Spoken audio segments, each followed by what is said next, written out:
to another episode of Creative Writing Advice with me, JJ Barnes. If you don't know me, I am the author of How to Write a Story, which is out now. It's in paperback, Kindle and Kindle Unlimited. It takes you from the beginning of your story all the way through to the end, and I cover everything in between: characterization, story structure, and writer's block and things like that as well. So hopefully I can help you feel confident about getting your story out into the world.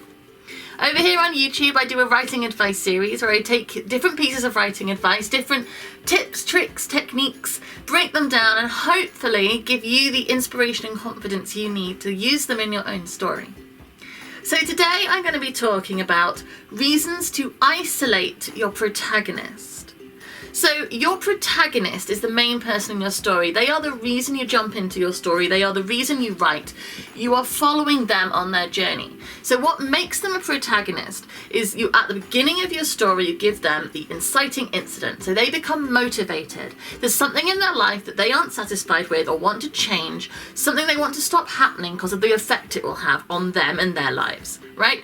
And your story is following them. You are jumping into this person's life at this moment to follow them on their journey to try and achieve their goal. Now, all people, well, I say all, I always get told off when I use absolutes. I'm not going to do that. Most people have what you'd call an emotional support system around them, a network of people, friends, family, workmates, classmates, other human beings that they interact with, share their lives with, talk to, talk about ideas, hopes, dreams, fears with. They are all around us, and you know, some people have a large network, some people have a small network, and it doesn't really matter. But the point is, those side characters, the friend groups, the colleagues, they are all part of your protagonist's life, and they will be there watching, observing, advising, helping, challenging.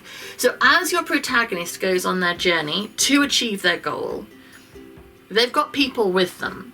Now, they might be people who disagree with them, people who are worried about them, or they might be like a team, a gang of people who are like, yeah, go get what you want. We're here for you. We love you. We want to see you get it. Which is great, because you need people for your character to talk to. Otherwise, they're just sort of alone, and it's really difficult to connect with someone when you don't see them talking and interacting with others. So you have this network. But one of the important things in your story is making the stakes really high. And I've talked before about this. High stakes in your story mean that the story really matters. Because if your protagonist wants something and is trying to achieve a goal, and if they fail, it doesn't really matter. Why are you watching them go about it? Because you need it to matter. It has to matter. Because if what they want doesn't matter, and what they want is the reason you're reading the story, your story doesn't matter. So there's no point. You've got a disconnect there. So you need to show that what they want matters. And that is in the stakes. What happens if they don't get it? So it has to be something that they are willing to push for, because if what happens if they don't get it doesn't matter, exactly. So it needs to be really important, and the reason the way you show that it's important is by what they are doing, what they are risking, and how far they're willing to go. What challenges are they willing to face? What challenges are they willing to overcome on their journey to try and get what they want? With the backing of a group, a support system, they've got safety, because if they fail, they've still got people with them. They've still got a network of people who will love them or talk to them or support them or give them somewhere to live, right? So no matter what, if they've got the support system, they've got padding to fall back on. However heartbreaking, however devastating, however tragic it is that they failed, if they've got a network of people who love them, it's not as bad as it could be. And I say this as someone who is risking a lot in various ways, but knows that I have got a family who, no matter what happens, they will still love me and I will have somewhere to go. I'm not going to be like living in a box with nothing. I'm not. I'm very fortunate because I have a family to fall back on, and I think a lot of us do. But what happens if you take that away? If you take that security system away, they are isolated. They are truly alone, and what they are risking is so much more.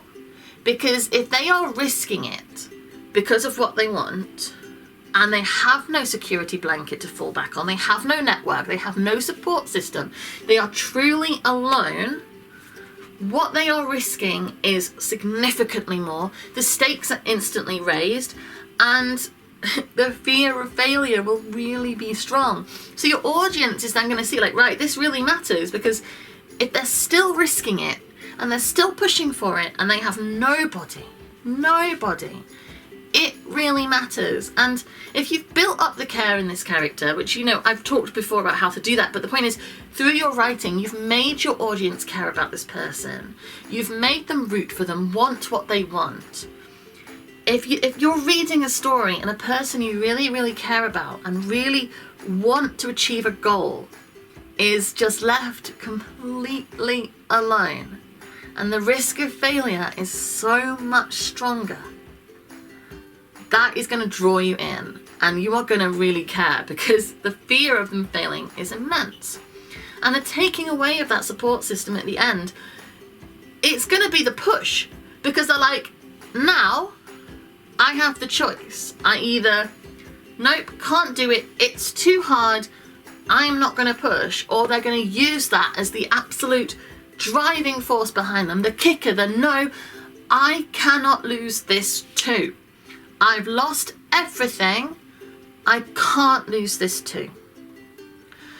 Now you can do it in different ways. You can have them literally completely alone, lost everything, lost everybody, or you can do it by taking away the key support system that they have, the people that they depend on. They could still have people around them, an army, a team, you know, if it's a story like that, but they've lost the people that they, you know, they rely on, the ones that they feel safe with, the ones that they know they are going to be able to be loved by and cared for. It doesn't really matter. I did it in the second way in Magic Rabbit, where at the end of the story, Lily has lost everybody. She still has a bunch of people behind her who are working with her, but she doesn't know them. They are just there because of that's what they are doing. The people and the people that she really depends on, she has been left. She's alone. And that drives her. That's like, no, you can't, I'm going for it because I can't be left alone anymore. So you can use it in both ways. In Buffy the Vampire Slayer at the end, everybody turns on her. You know, all the potentials, Kennedy, everybody, they turn on Buffy. She loses Willow. They're angry with her because they don't like her leadership. They don't like her loyalty to Spike. And she is just left alone to face the end of the world completely isolated. Now, of course, they come back. But for that time, you're watching this character who you have loved and seen suffer and go through so much and risk so much of herself. You're watching her go it completely alone, and you care. You're worried for her. You're drawn in because how can she do this? Like you hope so much for her. Isolating your protagonist, it forces them to really decide if what they want matters, and it makes that final obstacle that they have to overcome so much bigger and so much harder. Because the obstacles and the challenges are what make the story entertaining. Without those, your character would just go and get what they want and it would be fine. There wouldn't be anything that made it a story. It's the obstacles and challenges that you put in their way that make it something that is exciting and tense and draws you in. So if the last obstacle, the biggest challenge of your story is losing everybody, and still they face it, still they go, still they try and get what they want, they try and achieve their goal, you are watching somebody who, if they get it, they've earned it, and you are going to have no doubts, like they deserve that because they have lost everything and they are still going, they are brave, they have tenacity, they are pushing and they want it and they should have it. And that kind of passion and care your audience will feel for your characters is what is going to make your story great, and it's what's going to make them stick with it. So it's a really useful tool, and it can be really painful to write because you don't want to take away all the people from this person that you love and who you love writing. And you might be angry. I get so cross with Willow for turning on Buffy at the end of season 6. I do, because I'm like, how can you do that? It causes an emotional response in me as the audience, and that's always a powerful thing to do. You want your audience to have an emotional response. You don't have to do this. I always say this. This is just advice. It's guidance. I don't do this in every story. In What Ivy Wants, my most recent book, she doesn't lose the people who love her. She doesn't. They love her. They care about her all the way through. Those women are tight-knit. They love each other and care. So you don't have to do this. You can still tell a brilliant story with stakes that draws people in and the story matters. But if you do decide to isolate your protagonist, it can be very, very effective for all of these reasons that I've talked about. So thank you very much for watching. Drop a comment below with your favourite story where the protagonist gets isolated.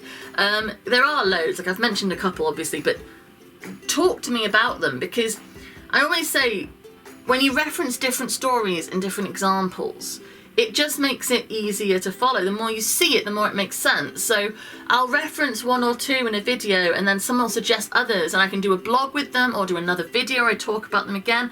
I've done narrative triplets on my blog, I think 3 times actually, which is funny, referencing different ways it's been done in story, because the more you see it in different ways, the different techniques that are used with it, the better you will feel able to do it yourself. So comment below, tell me your favourite story with an isolated protagonist. Go to my website, which is jjbarnes.co.uk. Over there you'll find links to those books that I mentioned of mine. There's also the writing advice blog, all of my social media. So you can come find me, chat to me, say hi to me, let me know what you think. Just chat writing with me, which is always fun because I like that. What else? Subscribe! I always forget one of them. Subscribe, and you can get a video every Monday, Wednesday and Friday where I do this sort of thing all the time, chat writing. There's also other things go out on this channel. Yeah, so thank you very much for watching, and I'll be back again soon. Bye.